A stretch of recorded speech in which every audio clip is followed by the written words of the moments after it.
In many senses, our city centres have been a success story over the last few years. We've seen this retail-led regeneration. We've seen lots of people moving back to live in the city centre. And we've seen these great cultural offerings that our cities are providing to draw people back in. But cities also have faced long-term structural challenges, and challenges, obviously, online retail is really hitting physical shopping hard. We've seen expensive property prices, and many people can't afford to live in city centres if they want to, or they get pushed out.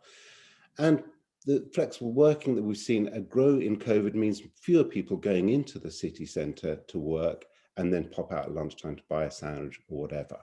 So COVID has exposed many of these shortcomings and problems in city centres. But COVID is also an opportunity to reset, to rethink, and to do things differently, and to create a better future for our city centres. So that's what we're going to explore today. So we're going to turn to our first speaker now. And Judith, can you start sharing your slides? And Judith Everett is the Executive Director for Purpose, Sustainability and Stakeholders at the Crown Estate. I know from my work with the Crown Estate that they have a really long-term vision in how they work with placemaking and city centres. So Judith, how do you see the future? Okay, thanks, Peter. I just want to make sure I'm off mute. Can you hear me? Yes. Great. Okay, thanks. A real pleasure to be here today. Thanks, everybody. And looking forward to a really lively discussion. I'll kick off, but then hand over to Lev and Mhairi. As Peter said, I'm the Executive Director of Purpose and Sustainability and Stakeholder at the Crown Estate. Cities are very much in my DNA. I grew up in Bombay, now Mumbai. I'm married to someone who spent all his childhood and most of his adult life in Buenos Aires. And I've lived in London for over half my life. I've also been fortunate enough to spend a lot of time visiting cities in my work outside of the Crown Estate, outside of the UK. But in the Crown Estate, London has been very much my focus for the last 8 years, along with what we do outside in some of the more regional areas. And as Peter said, it's very much part of our core business, London as a destination, and particularly in the West End. What we've done in Regent Street has been a big part of our activity for the last 15 years. There's been a real transformation, and we've tried many things here, which I think will stand us in good stead for what comes next. But we're really mindful of the fact that what we've done before is not necessarily what's going to be the core part of what we do going forward. But there are some really interesting things we've learned, and we carry on learning, that we all share widely within our own activity across the UK, but also with people who work alongside us in London, other locations and beyond. And given the nature of who we are as the organisation, that openness and sharing our learning is very much part of what we do. And I'll come on to that in a minute. But I just wanted to touch on what we've done so far, what we think we'll take forward, and what we think is good, and what I think is going to be really important for the success in creating vibrant city centres as we go forward. We've done a lot already. Whether it's freight consolidation in the Regent Street area, really looking at how we can reduce traffic. The pandemic has been a big challenge for all of us on this call and beyond this call, but we've also been able to do some interesting things. So the photograph I've got in front of you here is actually some street widening or street narrowing, pavement widening that we did to really bring more planting onto a street, which is a pretty important thoroughfare for London visitors and residents. So we've worked closely with the Mayor's Office, with Westminster City Council, and with TfL to really look at how we can reduce traffic on the street, and how we can make it a more pleasant experience for people who live and work and visit, to really improve the air quality experience. Biodiversity, as you can see, a lot more planting, but what you can't see here is some of the planting we've done on the rooftops through an initiative called Wild West End, which is about creating an eco corridor between St James's Park and Regent's Park. And I'll touch on this a little bit later. So it's not just about talking about what we've done now and resting on our laurels. It's about this being an important trend and thread that's going to continue. I think we've also looked at how we can bring new brands and new excitement and new experiences onto the street. So whether that's the sort of the range of shoppers that we have so we like to see people spending money on the street. We've brought some great new brands to the street, but we've also increasingly over the last few years closed the street at regular intervals, which takes a lot of coordination, but it makes for a really great experience for people who come down, and the street is no longer a public thoroughfare. It's actually a pop-up park effectively, and that people can hang out on the street, encouraging people to cycle down, but also families to visit, and retailers bring their products out onto the street, whether they're retail or whether they're food and beverage, really making it much more of an experience. And that's certainly what we see as a trend going forward. Now, we've launched a new purpose for ourselves as an organisation, and if you have an opportunity, I'd really encourage you to look at our website and look at what we've launched as part of our annual report, our new purpose, which is very much about creating lasting and shared prosperity for the nation. Obviously, we do a lot in Wales, primarily in offshore wind, but that whole, our benefit of what we generate is actually for the benefit of the nation as a whole. And our strategy is about continuing in London. It's about looking at what we do regionally more effectively, what we do in the marine environment, and lastly but not leastly, what we do not only in Windsor Great Park, but also rurally. So there are themes that are beginning to combine themselves in every area of our business. And the three big strategic themes, and I just want to dwell on them because they are really, really relevant for the future of the city, are in how do we play a role in being part of the UK being a leader in transitioning to a net zero environment and a low carbon future? How do we help create thriving communities and renew urban centres in London, but also across the UK? And that's not doing it ourselves, that's really working closely with other players, whether they're government, community, or other investors. And then the third area is very much taking a leading role in stewarding the UK's natural environment and biodiversity.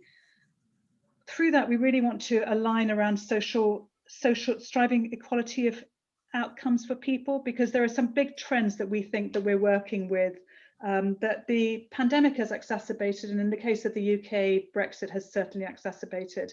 And they impact London, but they impact pretty much every other area of the UK as well, one way or another. There is a climate emergency. We recognise that. It's really important that every part of our activity takes account of that and acts with urgency. There is a housing crisis, so that has an impact on how well our city centres thrive. There is no way to hide the fact that there's growing economic inequality, and it's really important that we address it if we're to create thriving and really burgeoning society. And I know Mhairi will talk more about that. And work, how it evolves. Peter touched on some of the impact of the pandemic, but it was changing anyway. This just accelerates it. How do we make sure that we're well positioned to look at what's happening in the future of work and help create access to those opportunities for people? That, yes, there's growing food poverty, but that also brings some opportunities to look at how we use city centres for that. And you probably don't need me to tell you that city centres and high streets are struggling. We have our own challenges in Regent Street, where we used to have a waiting list. We now have vacancies. Yes, there are brands lining up to come in, but it's definitely slower. And we know that we're in a very privileged position where we are with that street in the centre of London, even with the challenge the pandemic has brought. And we know that there are diminished mental and physical health and wellbeing issues that we're all grappling with. Again, big impact on the city. And it's always surprised me that London is actually so underinvested in digital infrastructure and skills, but it's the reality. And I know that London's not alone in that area. So in terms of what we think we're doing, and for me, it's a fundamental part of the future of successful cities. There are some small, medium-term, not small, they're pretty big, but there are some medium-term things that we're looking at. So this is a reimagined Oxford Circus, for those of you who know it well. It's a major exit point from the tube at the moment, but it's not a particularly pleasant environment when you arrive. It's pretty congested. There's a lot of traffic, and we're looking with Westminster, with the GLA, and with local residents groups at how we can really reimagine that and create. It'll still remain a street that is required for transport, and that's an important part of vibrant city centres. But how do we reduce it? How do we make for a more calm traffic experience and then greater pedestrian experience? So there's some near-term things that we're doing that I wanted to share with you as very much live and part of our agenda right now. But longer term, we think there are 14 characteristics, and I won't dwell on these too long. These slides will be available, and I'm sure Lev and Mhairi will touch on many aspects, but there are 14 elements that we think are really important for the future of cities and giving people a reason to visit cities or live in cities in a way that makes them flourish and work for all. There are 4 main themes. They're very much around healthy and sustainable living. It's about inclusive, opportunity-rich environments. It's about creating accessible, safe and secure, and then about making them inspiring places and infrastructure. And having touched on at the beginning my own experience of cities, I love living in cities. I think they are wonderful. They have a degree of anarchy, they have a degree of reinventing yourself, they have a degree of anonymity, but above all, they have a massive sense of community once you get to know them better. And I think that piece of getting that balance right between elements of thriving city centres, which are very much community, but also attract new talent, new ideas, new ways of doing things, which help us reinvent what the city centre is about, remains a really, really important part. So just touching briefly on those 14 pieces that we think are really important, we need a multi-skilled economy that is about accessing training for everybody, and that is a big part of closing this economic imbalance piece, not only for people who live within the UK and our various cities, but also remaining very open to global talent to bring into our cities, and whether it's a Shanghai or a Mumbai or New York or a Berlin or a London, and I hope Cardiff as well, we thrive by having a multiple cultures living side by side in a really integrated way. It is about recognizing that climate crisis and looking at what we can do in terms of building, how we really look at low carbon, not only on refitting, but also really looking at building homes and new offices in a way that is environmentally considerate. And then the green mobility, so looking at how do we reduce congestion, how do we make it a pollution-free, sustainable environment, and look at some of the net zero, the clean, zero wastage supply chain. So we've done work on freight consolidation. We'd like to be doing more of that. We'd like to see area-wise initiatives that really make it part and parcel of being in a city centre. So we have to think in a more creative way about how we address some of the things that we just take for granted. And that requires government, civic society, the public sector and private sector working together to find solutions, but really involving people. One I particularly love, and I hope other people will pick up on it as well, is this whole access to affordable, healthy, fresh food. There are people playing with urban farms, vertical farms. You know, I'd like to see a city centre that actually has far more of the rural environment coming in, whether it's biodiversity and more planting and more green space, but equally growing food, using rooftops, looking at how we can create food being grown closer to source. And then there's a whole piece around active healthy lifestyles. We've seen from the pandemic that people need open space. They need to be able to get sunlight, they need park. And certainly in the UK, we've been relying really heavily on what the Victorians put in place to protect our green space and give us access to these areas. So for me, a vibrant city centre is going to be a mix of access to opportunity. It's going to be a mixed use in terms of people living more centrally, but not just wealthy people, a real mix of different groups of people living more in closer proximity, and then looking at how we can really underpin that by being creative and being prepared to really take on board some of the challenges that we can only address by being co-creators on the solutions to, but not trying to over-curate, because I think one of the big beauties of cities is that they thrive by having a degree of openness and inclusiveness that really welcomes new ideas, as opposed to just looks at protecting them for the people who are there currently.